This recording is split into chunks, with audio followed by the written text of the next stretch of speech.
নাম ভক্ত বৈষ্ণৱৰ শ্ৰীচৰণত সেৱা প্ৰাৰ্থনা জনাইছোঁ যে হৰিদেৱৰ দামোদৰ শংকৰ মাধৱ চাৰিজনা গুৰুৰূপে একেকলে বৰ চাৰিজনা গুৰুৰ নাম ধৰ্মৰ প্ৰচাৰ প্ৰসাৰৰ ক্ষেত্ৰত আজি টিপলাই ভকতপাৰা সাৰ্বজনীন পাল নাম মহোৎসৱৰ পৰিৱেশ নিকাকৰণত ভক্ত প্ৰাণ প্ৰভু সমস্ত আই মাতৃ সমস্ত পৰিৱেশ নিকাকৰণত লাগি পৰিছে।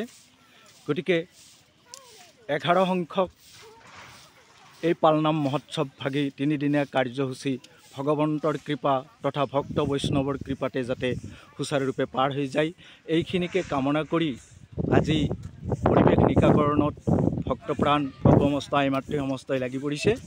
গতিকে গুৰুজনাৰ কৃপা আৰু ভগৱন্তৰ কৃপাত যাতে সুচাৰুৰূপে এই পালনাম মহোৎসৱ ভাগি ভগৱন্তৰ কৃপাত যাতে সুচাৰুৰূপে পাৰ হৈ যায় এইখিনিকে কামনাৰে সমূহ ৰাইজে ভগৱন্তৰ শ্ৰীচৰণ তথা ভক্ত বৈষ্ণৱৰ শ্ৰীচৰণত সেৱা প্ৰাৰ্থনা জনাইছে। কৃষ্ণ মাধৱ।